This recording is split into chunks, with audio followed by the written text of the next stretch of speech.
নৃশংস সেই হত্যাকাণ্ডে দুই যুবদল নেতাকে আজীবন বহিষ্কার। রাজধানীর পুরান ঢাকায় চাঁদ মিয়া ওরফে সোহাগ নামে এক ব্যবসায়ীকে প্রকাশ্যে নৃশংসভাবে হত্যার ঘটনায় দুই যুবদল নেতাকে আজীবন বহিষ্কার করা হয়েছে। শুক্রবার ১১ জুলাই রাতে যুবদলের পক্ষ থেকে দেওয়া এক বিজ্ঞপ্তিতে এ তথ্য জানানো হয়।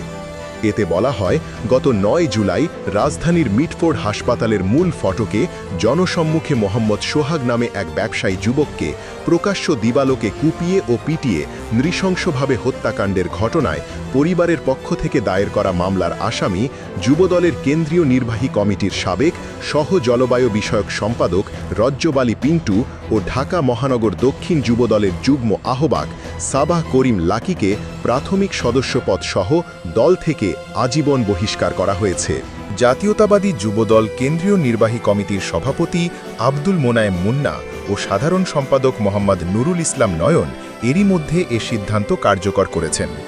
বিজ্ঞপ্তিতে আরও জানায়, বহিষ্কৃত নেতাদের কোনো ধরনের অপকর্মের দায়-দায়িত্ব দল নেবে না।